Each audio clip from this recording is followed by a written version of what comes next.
Nomination में ही चली ऐसी पवन काम गए विरोधियों के दिल दिमाग और मन। ढाका सीट पर हुआ कांटे का मुकाबला। बीजेपी के स्टार ने खेला बड़ा दाव। कभी बेटियों की शादी, कभी गरीबों की मदद करने वाले ने चुनाव में ठोका ताल। अगर मुस्लिम वोटर्स बटे तो पवन के सामने विरोधियों की नहीं गलेगी दाल। आरजेडी के मुस्लिम उम्मीदवार के खिलाफ एआईएमआईएम ने भी उतारा कैंडिडेट। तीन धाकड़ प्रत्याशियों से टफ हो गई ढाका की फाइट। पूर्वी चंपारण जिले की ढाका विधानसभा सीट पर पवन जायसवाल के उतरते ही विरोधियों के हाथ पांव कांपने लगे। बीजेपी के तेजतर्रार विधायक और प्रत्याशी पवन जायसवाल ने 18 अक्टूबर को अपना नामांकन दाखिल किया है, तो पब्लिक का समर्थन देखकर विरोधी हक्के बक्के रह गए। उनके साथ उनकी जनसमर्थन यात्रा ने ढाका की राजनीति में नई ऊर्जा का संचार कर दिया। इस बार ढाका सीट की जंग और भी रोमांचक हो गई, क्योंकि एआईएमआईएम प्रमुख असदुद्दीन ओवैसी ने यहां से अपना उम्मीदवार उतार दिया है। वहीं आरजेडी ने भी मुस्लिम उम्मीदवार को मैदान में उतारकर मुकाबले को त्रिकोणीय बना दिया। ऐसे में ढाका की मुस्लिम वोट बैंक एक अहम भूमिका निभाने वाली है। दो मुस्लिम उम्मीदवारों के मैदान में उतरने से मुस्लिम वोटों का बंटवारा तय माना जा रहा, और इसका सीधा फायदा बीजेपी प्रत्याशी पवन जायसवाल को मिलेगा।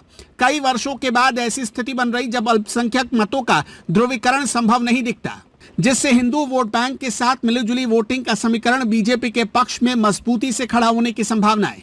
अगर ऐसा हुआ तो समझिए आरजेडी और एआईएमआईएम दोनों को तगड़ा झटका लगेगा। पवन जायसवाल का जन्म 10 दिसंबर 1976 को बिहार के पूर्वी चंपारण जिले के फुलवरिया में हुआ।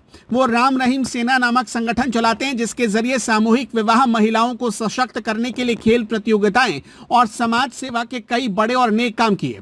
उन्हें मोतिहारी के इलाके में यूथ आइकॉन माना जाता है। पवन जायसवाल बीजेपी के 2 बार विधायक भी रह चुके हैं। बीजेपी इस बार बिहार चुनाव में क्षेत्रीय और जातीय समीकरणों को नए सिरे से साधने की कोशिश कर रही है।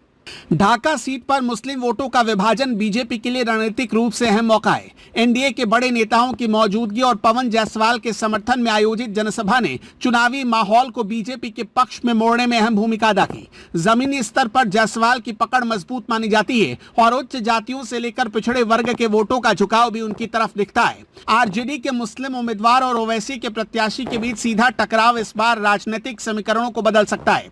ओवैसी की पार्टी हाल के चुनाव में मुस्लिम वोटों में सेंध लगाने में सफल रही, लेकिन बिहार के पारंपरिक चुनावी समीकरणों में बीजेपी का संगठन और पवन जायसवाल की लोकप्रियता ज्यादा भारी पड़ती दिख रही है। इसके साथ ही ढाका विधानसभा में राष्ट्रीय मुद्दों को पब्लिक तवज्जो देती है। पवन जायसवाल ने जनसभाओं में बार इन मुद्दों पर फोकस कर जनता का विश्वास जीतने की कोशिश की। खैर, ढाका की जनता का फैसला अगले चुनाव के नतीजों की दिशा तय करेगा, लेकिन मुस्लिम वोटों के बंटवारे, एआईएमआईएम और आरजेडी के आपसी टकराव, एनडीए के संगठन और नेतृत्व, और सबसे खास पवन जायसवाल की सेवा भावना और लोकप्रियता, इन सब के आधार पर साफ कहा जा सकता है कि इस बार ढाका सीट पर कड़ी टक्कर में पवन का पलड़ा भारी दिखता है।